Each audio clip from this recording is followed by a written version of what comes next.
પંચમહાલ જિલ્લા વકીલ મંડળે ગુજરાત હાઈકોર્ટના નવા પરિપત્રનો વિરોધ નોંધાવતા આગામી 3 દિવસ સુધી કોર્ટના ન્યાયિક કામકાજથી અલિપ્ત રહેવાનો નિર્ણય કર્યો છે।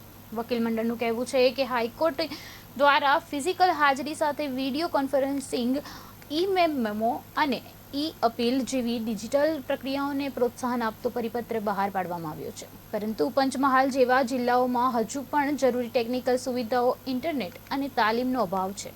વકીલોના મતે આ પરિપત્રનો તાત્કાલિક અમલ થવાથી ખાસ કરીને જુનિયર અને ગ્રામ્ય વિસ્તારના વકીલોને મુશ્કેલ પડી શકે તેમ છે, તેમજ સામાન્ય નાગરિકોને ન્યાય મેળવવામાં પણ વિલંબ થઈ શકે છે।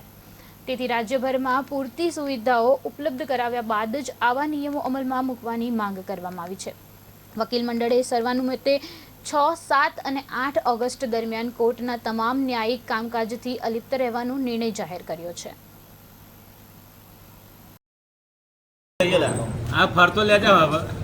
નામદાર ગુજરાત હાઈકોર્ટ દ્વારા એક પરિપત્ર બહાર પાડવામાં આવેલો, તેને અનુલક્ષીને 15/4/2026ના રોજ છેલ્લો પરિપત્ર બહાર પાડવામાં આવેલો અને અમુક પ્રકારના જ ફોન્ટનો ઉપયોગ કરવાનો, અમુક પ્રકારના જ પેપરનો ઉપયોગ કરવાનો, તેનો અમલ 1/8/2026થી ફરજિયાતપણે કરવાનો રહેશે તેવું જણાવવામાં આવેલ। તેના ભાગરૂપે પંચમહાલ જિલ્લાની તમામ કોર્ટો દ્વારા પણ તેનો ફરજિયાત અમલ ચાલુ કરવામાં આવેલ, પરંતુ નાનામાં નાની અરજીઓ, નાનામાં નાની પુરસીસો, મુદત અરજીઓ વગેરેમાં પણ આગ્રહ રાખવામાં આવતો હતો કે આ પણ એ જ પ્રકારના ફોન્ટમાં ટાઈપ કરવી, જેથી દરેક વકીલ મિત્રોને ખૂબ જ તકલીફ પડી રહી હતી।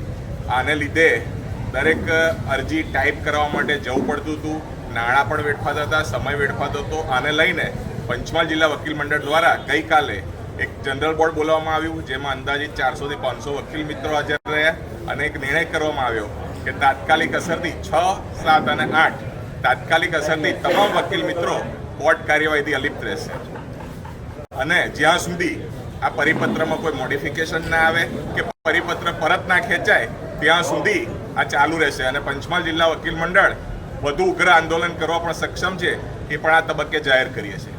હાઈકોર્ટ દ્વારા વકીલો સાથે વાત કરવાનો કોઈ પ્રયત્ન કરવામાં આવ્યો? એટલે હાલ માહિતી એવી મળી છે, ઓથેન્ટિક નથી, ત્યાં પણ અંડર કન્સિડરેશન છે, અત્યારે વિચારણા ચાલુ છે અને કદાચ ટૂંક સમયમાં એ આવશે ત્યાંથી કંઈ બી એવી આશા છે।